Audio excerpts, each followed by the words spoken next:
오늘 우리에게 주신 하나님의 말씀은 사도행전 6장 1절부터 7절 말씀입니다.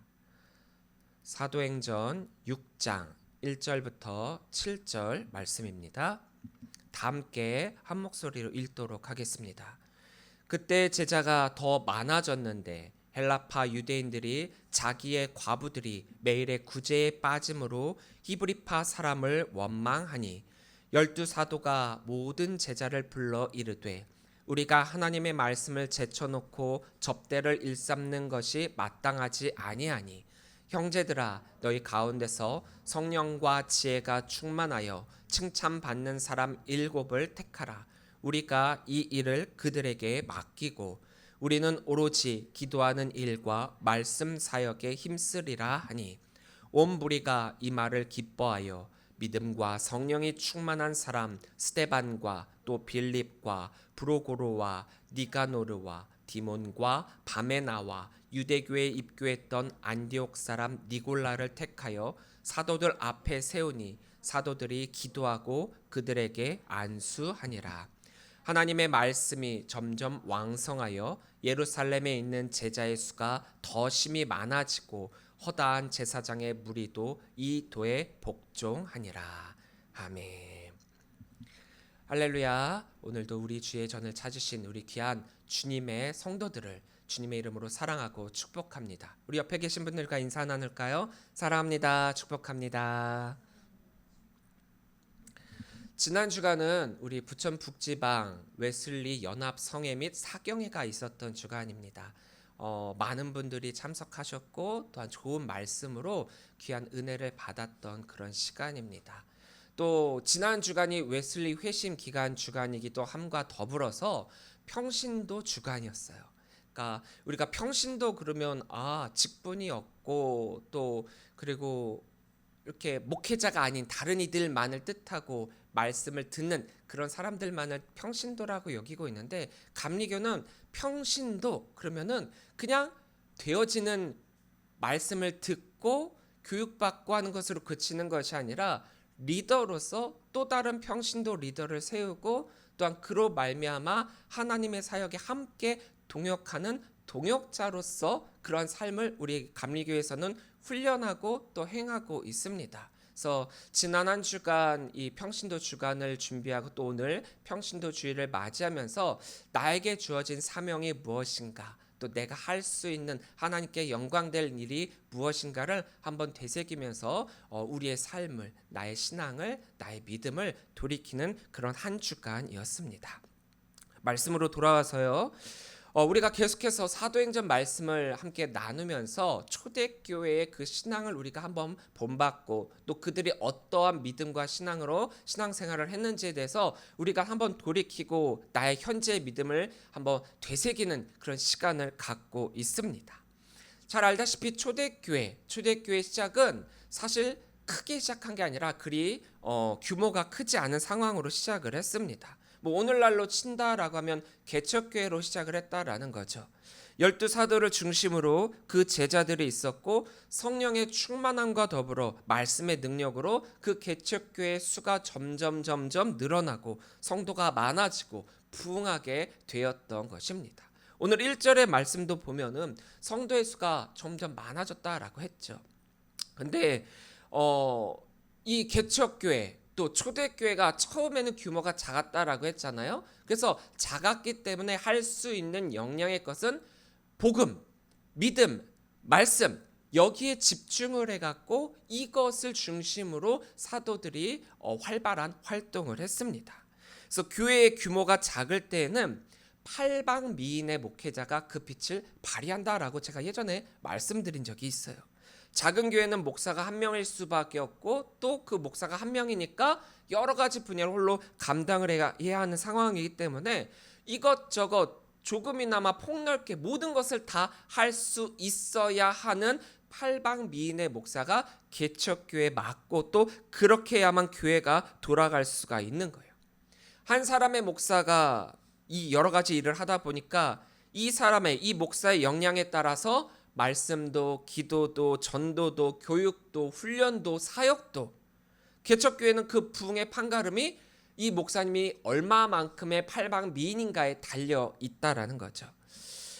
교회가 규모가 작으면은 작다고 해서 문제가 없는 게 아니거든요.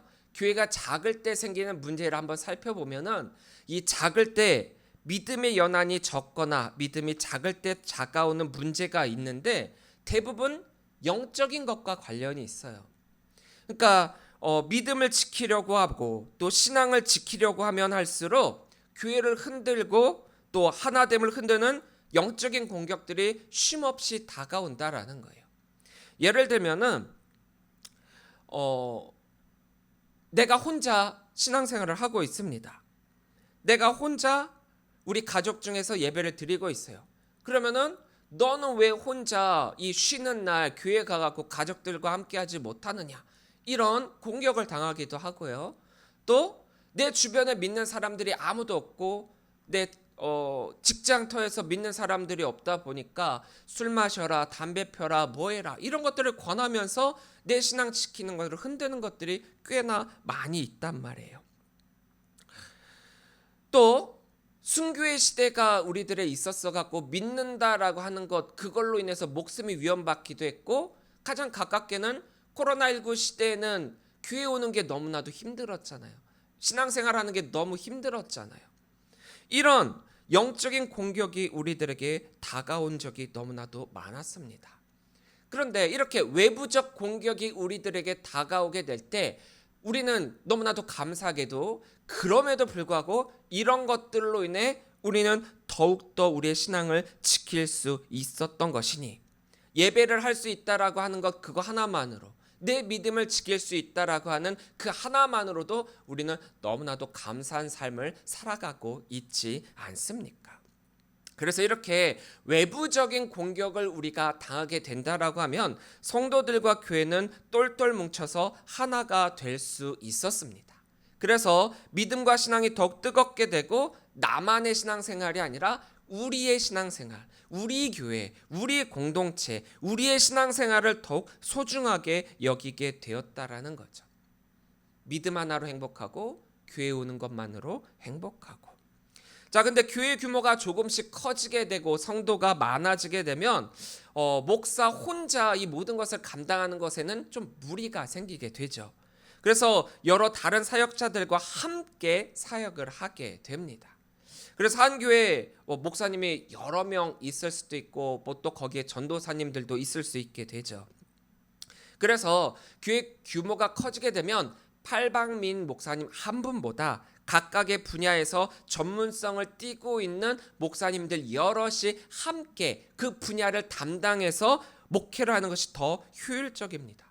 그래서 이렇게 규모가 커진 교회에서는 어떻게 보면 이 팔방미인의 목사님은 도리어 어느 것 하나 제대로 할 수 없는 부족한 목사가 되고, 그래서 어느 것 한 가지 제대로 전문성을 띌 수 없는 목사가 되기 때문에, 그래서 커지면 커질수록 많은 분들이 전문성을 띠고 함께 동역을 이루는 것, 그게 더 목회를 잘한다 여겨지게 됩니다. 그래서 말씀도 기도도 전도도 또 교육도 훈련도 사역도 여러 목사님들이 그 분야를 나누어 갖고 여러 역할 분담으로의 팀 목회를 한다. 이것으로 그 교회의 부흥의 판가름이 결정이 되게 되지요. 성장을 이루고 부흥이 된다. 너무나도 행복한 말이고 또 그런 것들을 모든 이들이 꿈꾸고 또 그런 교회로 나아가기에 모든 이들이 열심으로 사역을 하고 있습니다. 너무 행복하고 감사한 일이죠. 부흥이 됐다. 얼마나 감격스러운 일이에요. 왜냐? 이 부흥이라고 하는 게 그냥 단순히 숫자만을 뜻하는 게 아니라 하나님을 믿는 사람의 수가 늘어난다? 믿음이 더 커지고 하나님의 나라가 확장되는 것인 만큼 얼마나 행복하고 또 감사한 일입니까? 말씀이 역사하고 능력이 일어나며 그 믿음의 사람들이 날로 날로 부흥한다라고 하는 것은 하나님의 뜻대로, 하나님의 원대로, 하나님께서 말씀하신 대로 우리가 제대로 사역하고 있다라고 하는 반증이기 때문이죠. 근데 교회가 불완전 사람들의 모임인 까닭에 이렇게 사람들이 많아지게 되면 생각도 많아지게 되고 사역이 많아지게 되면은 그 가운데 반드시 불평과 불만이 나오게 되어 있습니다. 왜냐하면 한 사람이 할 수 있는 사역의 범위는 굉장히 제한적이잖아요. 제가 아는 어떤 분은 너무 재주가 많아요. 그러니까 뭐 교회학교에서도 불러다가 교사를 하고, 찬양팀에서도 리더를 세우고, 성가대에서도 부르고, 여기저기 청년부에서도 또 회장을 시키려고 하고, 여러 가지 일을 하려고 하니까 처음엔 너무나도 기쁜 마음으로 감당을 했어요. 그런데 사람은 한계가 있고, 시간도 한계가 있고, 또 능력도 한계가 있는데, 여기서 하려고 하다 보니까 이쪽을 못하게 되고, 또 이쪽을 하려다 보니까 이쪽을 못하게 되니까 이제 말이 나오기 시작을 하는 거예요. 난 할 수 있는 최대한의 것으로 헌신을 하고 하려고 노력을 했는데, 여기서 찾았더니 여기서는 왜 우리 거에 등한시하느냐, 이쪽을 했더니 또 여기서는 왜 등한시하느냐, 너무 힘들다라는 거예요. 그래서 결국에는 번아웃이 왔어요. 열심히 사역을 했고 믿음이 좋았고 능력도 많았는데 번아웃이 되어서 결국에는 교회를 옮기고 싶다라는 말까지 나오게 되더라고요. 이렇게 그 이상의 일을 하다 보면 어느덧 내 마음은 그렇지 않은데 나는 이만큼을 하고 싶은데 할 수 없게 되는 그런 영향이 미치게 된다라는 거예요. 목회자도 마찬가지거든요. 정말 온 교회 모든 성도들을 일일이 다 신경 쓰고 싶은데 커지면 못한단 말이에요. 그래서 뭐 부목사님도 세우고 전도사님도 세우고 신방전도사님도 세우고, 그래가지고 담임 목사님이 닿지 못하는, 치료하지 못하는 부분들을 그분들을 통해서 치료하고 목회하고, 또 그것을 그분들만 아는 게 아니거든요. 그분들이 한 모든 사역을 또 담임 목사님께 알려드려서 담임 목사님은 세세하게 다 알 수 있도록, 내가 가지는 못했지만 알 수 있도록 하는 것이 그런 커진 교회 팀 목회라는 거예요. 마가의 다락방에서 각 사람에게 주어진 그 성령의 능력으로 사도들은 힘을 받고 능력받고 초대교회가 시작이 됐습니다. 하나님께 예배하고 서로가 가진 물건들을 내 것을 내 것이라 여기지 아니하며 서로 통용하고 앞에 내놓았으며, 또 그것을 필요에 따라 필요한 모든 사람들에게 나누기도 하고 기도하고 선교하고, 하나님의 마음으로 그런 복음을 전하다 보니까 어느덧 커진 초대교회입니다. 부흥하게 되었죠. 너무 감사한 거예요. 부흥이 되고 커지면 감사할 일이에요. 그런데 이렇게 부흥을 이루었던 초대교회, 문제가 생기게 됩니다. 말씀과 믿음 그 하나만으로 앞으로 나아갔던 초대교회였는데, 그렇고 또 그렇게 신앙생활을 했었을 때는 외부에 도전이 있었을 때도 교회가 똘똘 뭉쳤고요. 또 합심해서 기도했고요.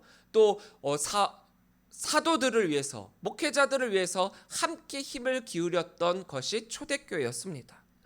유대 종교 지도자들의 외부적 도전에 대해서 교회가 하나됨을 이루었고, 교회 규모가 커지고 해야 될 사역의 범위가 넓어지게 되니까 이게 생각지도 못했던 그런 문제들이 이 초대교회 안에 생기게 되었던 거예요. 1절 말씀입니다. 그때의 제자가 더 많아졌는데 헬라파 유대인들이 자기의 과부들이 매일의 구제에 빠짐으로 히브리파 사람을 원망하니. 그러니까 외부적 문제가 우리들에게 다가오게 되었었을 때는 교회가 하나가 되어 똘똘 뭉쳐 그것을 양적으로 질적으로 성장과 부흥을 이룰 수 있는 기회가 되었는데, 이제 그렇게 규모가 커지게 되니까, 그러다 보니까 문제가 생긴 거예요. 성도들이 하나 둘씩 내가 가진 모든 것들을 자발적으로 나누고 그것을 모으고 그것을 필요에 따라 필요한 사람들에게 나눠주게 되는데, 아이러니하게도 여기에서 문제가 터지는 거예요. 자발적인 공동체, 자발적인 나눔, 그리고 자발적인 베품이에요. 누가 하라고 한 것도 아니고 누가 그거 안 했다라고 해서 욕을 하는 것도 아니고 뭐든지 자발적이었단 말이에요. 필요한 사람들에게 나눠준다. 이 부분에서 의도치 않게 소외된 이들이 발생했다라는 겁니다. 아무리 나눠주는 입장에서 공평하게, 평등하게, 또 정직하게 골고루 나눠줬다라고 하더라도 받는 입장 쪽에서는 그게 평등하지 못하다, 공평하지 못하다라고 여길 수가 있는 거거든요. 사람마다 상황이 다르고 만족감이 다르잖아요. 어떤 사람은 하나를 받았어요. 너무 감사해요. 너무 만족스러워요. 근데 어떤 사람은 5을 받아도 나한테 부족해요. 너무나도 불평등하게 느껴져요. 그럴 수 있단 말이에요. 여기서 말하고 있는 헬라파 유대인들과 히브리파 유대인들에서 잠깐 다시 언급하고 넘어가자면 헬라파 유대인들은 이방 나라에서 살다가 유대 본토를 떠나 외국에서 흩어져 살다가 다시 이 유대로 돌아와 살고 있는 어떻게 보면 디아스포라라고 하는 디아스포라 유대인들 뜻하고, 또 그들은 외국에서 오랫동안 살았기 때문에 그들이 주로 사용하는 언어는 헬라어예요. 그러니까 자기네들 모국어, 이 당시에는 아람어 혹은 히브리어를 사용을 했는데, 이런 아람어와 히브리어를 사용하는 게 아니라 이 헬라어만을 사랑하는 사람들이라는 거죠. 그러니까 이들은 외국에서 주로 2세대, 1.5세대, 그래서 모국어는 좀 잊어버리고 그 외국어 사용하는 게 더 익숙한 사람들이라는 거죠. 예를 들면 뭐 우리나라가 일찍이 미국으로 이민 갔다는 사람들이 2세대, 3세대들이 이제 모국어는 잊어버리고 영어를 주로 쓰고 있는데, 그들이 자기의 핏줄을 따라서 다시 한국으로 돌아와 한국에서 정착하고 살아가는 그런 사람들, 이렇게 비교를 하면 어느 정도 좀 이해하기 쉬울 거예요. 근데 그들이 살았던 곳, 그 미국 땅, 이들이 살았던 이방 땅, 이 본토 유대 사람들이 살고 있는 이 땅에서의 문화와 삶과 말 전혀 다르다라는 거죠. 이 히브리파 유대인들은 외국으로 간 적이 없고 이 유대 본토에서만 살았던 사람들이에요. 그러니까 지금 이 땅 우리나라에서 살고 있는 이 한국어를만을 사용하고 있는 그런 사람들처럼 아람어 혹은 히브리어만을 사용했던 사람들이라는 거죠. 그러니까 외국에서 살아온 사람들, 그러니까 피는, 몸은, 겉모습은 한국 사람인데 그들이 사용하는 말, 언어, 또 문화, 생각, 이거는 전혀 다른 두 부류의 사람들이 한 땅에서 살게 되었다라는 거예요. 생활 습관이나 문화, 삶의 방식 자체가 서로 달랐고 가장 중요한 말이 다르니까 의사소통도 잘 안 되는 거예요. 이렇듯 같은 민족, 딴 나라 사람, 이게 바로 현재 초대교회가 이 예루살렘 초대교회가 그 공동체 안에 있었던 그 멤버를 이루고 있었던 그 공동체 사람들이 바로 이런 종류의 사람들이 함께 섞여서 살고 있었다라는 거예요. 그럼에도 불구하고 이들은 한 사람 예수님을 믿고 복음을 받아들이고 그랬기 때문에 같은 그리스도인으로서 같은 초대교회 공동체로서 함께 살아가고 있었다라는 겁니다. 그러던 중 이런 문제가 생겼다라는 거예요. 아까 제가 말씀드렸다시피 이들에게 있어서 가장 큰 불편함이 뭐였느냐? 말이 안 통한다라는 거예요. 여기서는 샬락샬락샬락 이야기를 하는데 뭐라고? 뭐 이 사람은 5개가 필요한 뭐가 있다라는데 엉뚱한 이야기를 하는 거예요. 동문서답을 하는 거죠. 초대교회 안에 이런 일들이 많이 일어났었다라는 거예요. 언어 소통의 문제가 굉장히 심각했어요. 더군다나 이들을 이끌고 있는 12 사도들은 모두 이 유대 본토에서 살아왔었던 히브리파 그리스도인이란 말이에요. 쓰는 말도 아람어, 히브리어예요. 그러니까 이들이 좀 더 신경 쓰고 공평하게 하고 또 모든 사람들을 평등하게 골고루 나눠준다라고 했음에도 불구하고 언어 소통의 문제로 인해서 헬라파 유대인들, 특히나 그들 중에서 약자들, 그들 중에서 도움이 필요한 사람들에게 더욱더 뭔가가 갔었어야 했음에도 불구하고 그들 생각하기에 이것이 이 12 사도들이 그들을 신경 쓰지 않는다라고 하는 그런 불평과 불만이 생기게 되었다라는 거예요. 정말 사도들이 정말 일부러 그랬겠습니까? 의도를 그렇게 했겠습니까? 구분을 두고 차별을 두고 그 사역을 했겠습니까? 아니죠. 의도한 바는 전혀 없어요. 하지만 언어가 다르고 문화가 다르고 생각이 다르다 보니까 또 그렇게 생각이 될 수도 있다라는 거예요. 그래서 구제금이 제대로 분배가 되지 않았고 모두가 다 함께라는 이 초대교회 모토에서 어긋나게 되었던 것입니다. 어떻게 보면 복음이 확장되게 되면 생기는 당연한 문제요, 또 갈등과 균열입니다. 같은 문화 속에 있는 사람들조차도 형제 자매도 이렇게 서로 의견이 분분하고 생각의 차이가 나는 것이 당연한데 이들이라고 생각이 예수님 한 분만을 보고 이 공동체 안에 있지만 이들이 과연 정말 그 생활 습관도 다르고 생각도 다른데 하나가 될 수 있었겠습니까? 하지만 그것을 그대로 두냐 아니면 이 문제에 대해서 최소한으로 줄이거나 해결할 수 있는 방법을 찾느냐, 그것이 이 공동체가 다시금 하나가 되냐 분열이 되냐라고 할 수 있는 길이 이제 그 상황이 되었다라는 거죠. 이것은 오늘날의 교회도 똑같은 문제를 안고 있어요. 교회가 전도를 합니다. 선교를 합니다. 처음에는 몇 명이 없었어요. 그러다가 점점 전도로 인해서 말씀으로 인해서 교회 안에 발을 들이게 되고 공동체가 커지게 된다. 교회가 수백 명, 수천 명, 수만 명이 된다.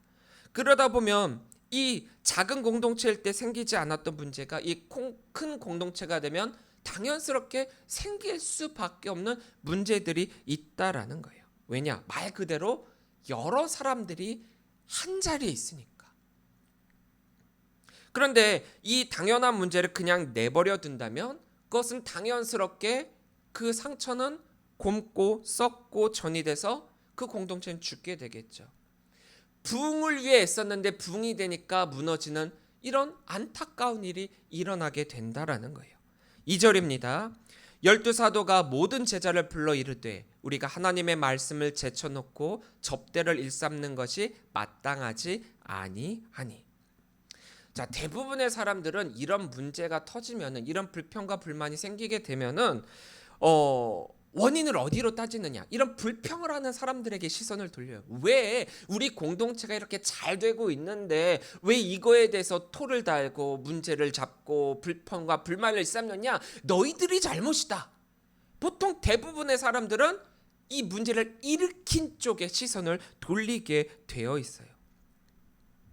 이들이 이렇게 건드려 갖고 이 평화로운 공동체가 문제가 생긴 거라는 거죠. 근데 이 말이 맞나요? 아니죠. 평화로워 보였던 그 모습은 겉으로는 그랬을지 몰라도 실상은 안 그랬다라는 거예요. 그들만 조용하면 아무 문제가 생기지 않는다라는 식의 땜빵식의 문제 해결을 많은 공동체가 그렇게 해왔기 때문에 곰다가 문제가 더 커져가지고 와라라 무너지는 그런 경우를 수없이 많이 바라보게 됩니다. 참 희한하죠. 공동체도 알아요. 그렇게 해갖고 무너진 공동체가 많다라는 것도 알아요. 그래서 그것을 해결해야 되는데 그럼에도 불구하고 자꾸 과거의 것을 답습하고 그러한 답만을 내놓고 있다라는 거죠. 자칫 초대교회 공동체가 부흥이 아니라 해체가 될 위험에, 그런 위기에 놓이게 되자 사도들은 이런 일이 왜 일어나게 됐는지에 대한 문제를 분석하게 됩니다. 1차적 문제의 원인은 여기에 있다라고 이들은 판단을 한 거예요. 뭐냐? 초대교회가 부흥하고 초대교회가 커지게 되었기 때문에 생긴 문제다.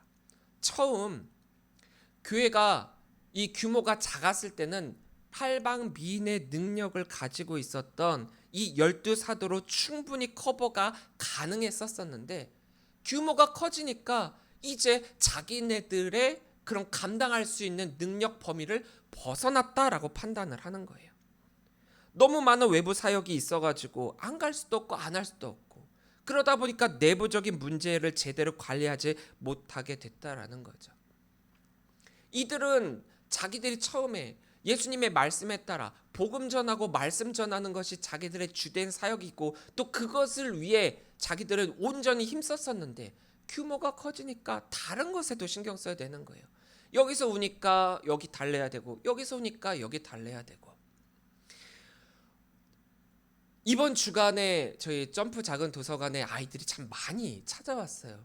저도 수십 명, 수백 명 아이들을 다뤄왔었기 때문에 여러 아이들을 다루는 게 익숙해요. 근데 조용하던 도서관에 갑자기 8명씩 10명씩 한꺼번에 몰려드는 거예요. 그러니까 그 아이들이 오니까 너무 좋더라고요. 아이들이 와서 여기서 쉬다 가고 여기서 하고 너무 좋은데, 문제는 아이들이 한꺼번에 달려드니까 이쪽에서 뭐 해달라, 저쪽에서 뭐 해달라, 이거 안 돼요, 저거 안 돼요, 막 그런 얘기를 하니까 몸이 하나인데 여기저기 가다 보니까 저도 멘붕이 오더라고요. 익숙했던 사람인데 생각지도 않았던 게 갑작스럽게 닥치니까 멘붕이 오더라고요. 공동체가 커지면 내가 신경 쓰지 못하는 부분들이 생긴다라는 거예요. 여기서는 막 울고 있고, 여기서는 음료수 엎질러 갖고 그거 다 닦아내야 되고, 여기서는 게임이 안 된다라고 그러고, 여기서는 이거 볼륨 어떻게 켜야 되는 거냐고 묻고 있고, 정신 없더라고요. 그래도 행복했습니다. 왜냐? 부흥되고 뭔가 퍼지고 있고 본연의 목적과 목표를 이룰 수 있게 되었으니까요. 그런데 이 사도의 입장에서 자기의 복음 사역을 제대로 못하게 된다, 다른 사역으로 인해서 자기가 원래 해야 되는 것을 하지 못한다, 얼마나 힘들었을까요? 급속하게 성장을 하다 보니까 이런 문제들이 생길 수밖에 없었던 거예요. 이러한 일들로 인해서 아름다운 모습으로 한 마음이 되고 한 뜻이 되었던 이 초대교회 공동체가 위기로서 흔들리게 되었던 것입니다. 우리는 흔히 교회 공동체가 큰 위기를 당하고 큰 어려움을 당하게 되는 것은 복음 때문일 것이라고 생각을 해요. 근데 복음 때문에 닥쳤던 위기들은 어떻게 되었습니까? 복음 때문에 위기는 교회를 더욱더 복음 앞에 서게 만들었어요. 복음으로 인한 위기는 성도로 하여금 더욱더 믿음 위에 서게 만들었어요. 하지만 복음 이외의 위기가 교회로 말미암아 무너지게 만들고 있습니다. 오늘날도 큰 교회라고 하는 교회들, 또 부흥을 이뤘다라고 하는 교회들, 그 교회들이 무엇 때문에 무너지고 있습니까? 복음 때문에요? 아니에요. 다른 것으로 무너지고 있습니다. 사탄들도 이걸 알았다라는 거죠. 사탄들도 처음에는 믿는 성도들을 못 믿게, 믿음으로 말미암아 순교하게끔 죽음까지도 일삼고, 또 막 방해, 여러 가지 문제들을 일으켜갖고 믿음을 믿지 못하도록, 복음을 받아들이지 못하도록 수많은 방법을 동원해갖고 애썼단 말이에요. 그러니까 그럴수록 성도들은 더 끈끈하게 되고 더 하나가 됐어요. 그러다 보니까 사단이 이제 방법을 바꾸는 거예요. 어떻게 해요? 복음 이외의 것으로 교회를 흔들자. 교회는, 성도는 이 점을 분명하게 알고 있어야 합니다. 3절부터 4절입니다. 형제들아, 너희 가운데서 성령과 지혜가 충만하여 칭찬받는 사람 7을 택하라. 우리가 이 일을 그들에게 맡기고 우리는 오로지 기도하는 일과 말씀 사역에 힘쓰리라 하니. 복음이 확장되어 공동체가 커져요. 부흥이 돼요. 너무 감사하다라고 했죠. 근데 우리는 왜 이것을 해야 됩니까? 왜 복음을 확장시켜야 되고 왜 부흥을 이루어야 합니까?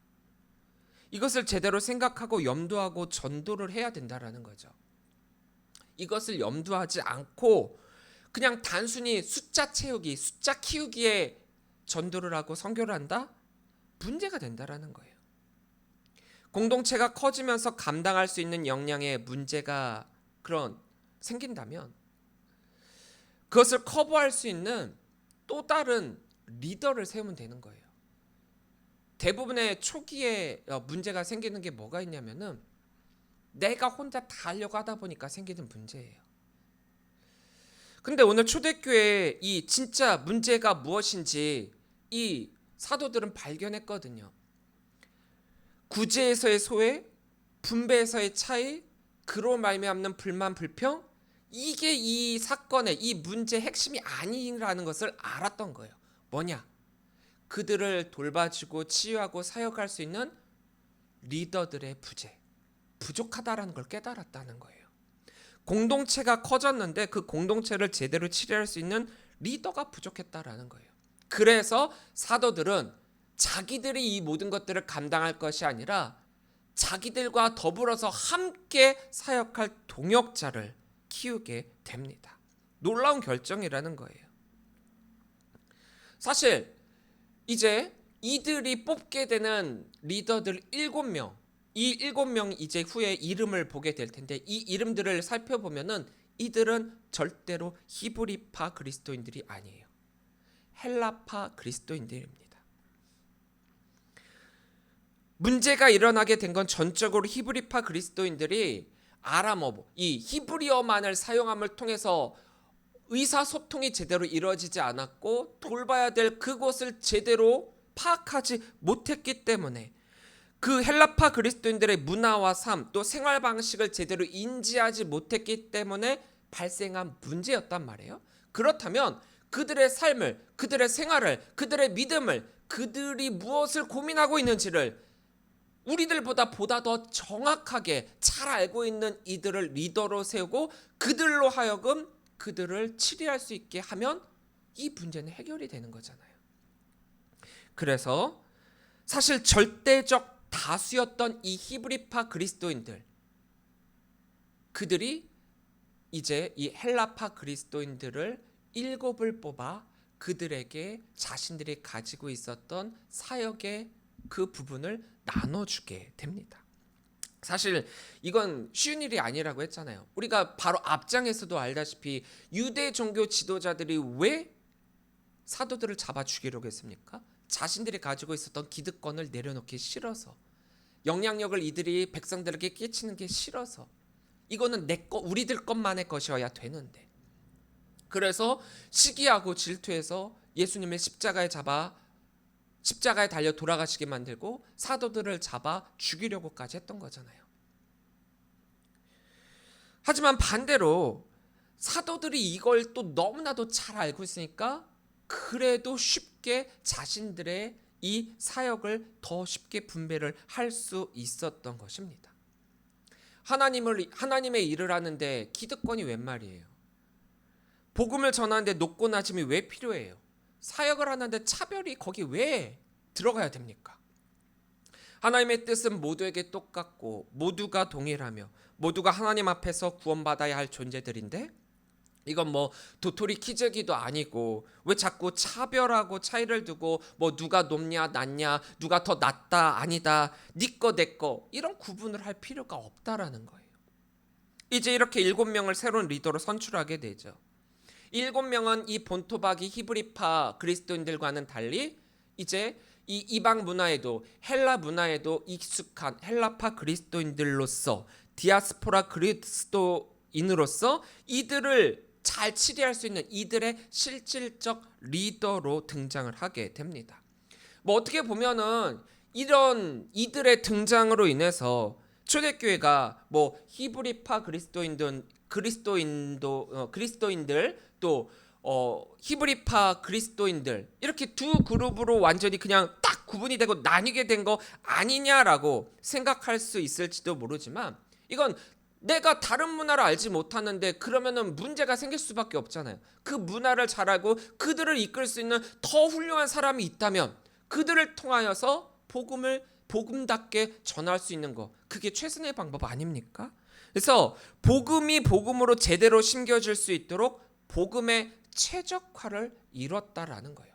이건요, 오늘날 많은 교회가 본받아야 될 모습이에요. 최적화된 복음. 자꾸 우리는 하나의 틀을 만들고, 모든 사람들은 다 상황도 다르고 문화도 다르고 생각도 다르고 또 경제적 환경도 다르고 모든 게 다 다른데 일정하게 딱 하나만을 틀을 딱 놓고 거기에 맞춰가지고 이것만이 옳다, 이것만이 신앙이다라고 하는 건, 그거는 불가능하거든요.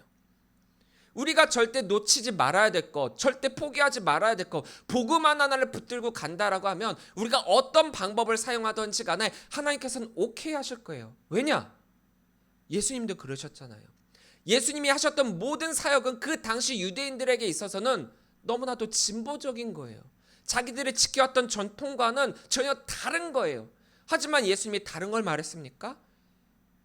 복음을 말씀하셨죠. 상황이 다르고 믿음이 다르고 문화가 다르고 말이 다르고 생각이 다르고 학력이 다르고 직장이 다르고 가정이 다른데 어떻게 하나의 틀에 껴맞춰 갖고 이것만이 진짜다라고 이야기할 수 있겠어요? 이것만이 옳다라고 말하는 그 자체가 틀렸다라는 거예요. 자, 사도들이 이제 그 헬라파 유대인들, 헬라파 그리스도인들을 잘 치리할 수 있는 그들의 핵심적 리더들을 7을 뽑게 됩니다. 이들을 뽑게 된 거 어떻게 보면 인간들의 생각과 방법이었지만 아까도 제가 이야기 드렸다시피 복음을 붙잡고 또 그것을 잃어버리지 않는 한 하나님께서는 그 사용하는 모든 방법을 오케이 하실 것이다 라고 했어요. 자, 이들이 뽑은 이 방법이 인간의 뽑음이기는 하지만 그 앞에 중요한 것이 놓여져 있었다라는 것을 잊지 마시기를 바랍니다. 뭐냐? 바로 성령과 지혜가 충만하여 칭찬받는 사람 7을 뽑았다라는 거죠. 이들은 하나님의 사람이요, 말씀의 사람이요, 복음의 사람이요, 무엇보다 성령의 사람이다라고 한다면 그들이 하는 모든 사역은 하나님의 뜻에 어긋남이 없을 것이고 그러한 리더가 다른 사람들을 하나님의 복음으로 이끌 수 있다라는 거예요. 5절부터 6절입니다. 온 무리가 이 말을 기뻐하여 믿음과 성령이 충만한 사람 스데반과 또 빌립과 브로고로와 니가노르와 디몬과 바메나와 유대교에 입교했던 안디옥 사람 니골라를 택하여 사도들 앞에 세우니 사도들이 기도하고 그들에게 안수하니라. 7명을 뽑았는데 이들 중에 우리들에게 익숙한 이름은 딱 2명밖에 없어요. 스데반과 빌립. 나머지는 성경에서도 자세하게 설명하고 있질 않아요. 어떤 사역을 했는지 모릅니다. 하지만 이 앞에 놓여진 이 아주 잘 설명하고 있는 형용사, 성령과 지혜가 충만하여 칭찬받는 사람, 이 스데반과 빌립이 그런 사역을 했었던 것처럼 나머지 5명의 리더들도 이런 사역을 했을 것이다 라는 거죠. 다른 거 필요 없어요. 지식이 뛰어나냐, 인기가 많냐, 학력이 높냐, 똑똑하고 또 재주가 많고 팔방미인이냐? 아니에요. 또 일반 사람들이 생각할 때 사람들을 잘 이끌 수 있는 리더십이 있냐? 이게 중요한 게 아니라 복음 앞에서는 오직 믿음과 성령이 충만한 사람을 성령께서 쓰실 것이고 그들이 하나님의 참된 리더가 된다라는 거예요. 7절입니다. 하나님의 말씀이 점점 왕성하여 예루살렘에 있는 제자의 수가 더욱 심히 많아지고 허다한 제사장의 무리도 이 도에 복종하니라. 교회가 부흥했기에 생겼던 문제입니다. 그래서 교회가 분열할 위기에 놓이게 되지만 이 위기가 분열이 아닌 더 큰 부흥을 이루게 되었다라는 거죠. 어떻게요? 오직 복음만을 우선하고 동역을 이루는 믿음의 리더들이 세워지게 되었기 때문입니다. 함께 했기 때문에 부흥하게 되었다라는 거예요.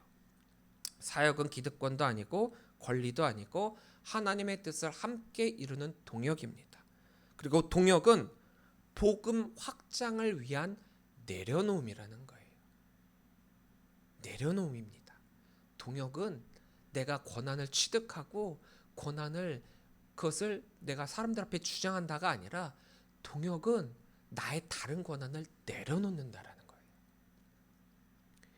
교회에서 동역이 함께 이루어져야 복음은 확장되고 또 부흥은 부흥이 되고 하나님의 뜻인 구원이 이 세상 모든 이들에게 동일하게 주어지게 되는 것입니다. 오늘은 평신도 주일입니다. 하나님께서 평신도를 목회자들과 다르게 사용하시지 않으세요.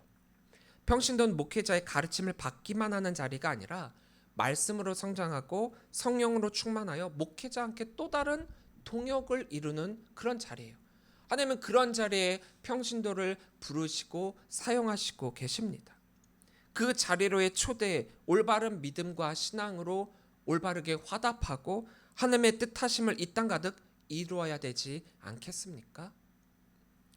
교회가 성장하면 성장할수록 부흥하면 부흥할수록 여러 사람들이 모이니까 흔들릴 수밖에 없어요. 이건 당연한 거예요. 문제가 없다? 그게 더 큰 문제예요.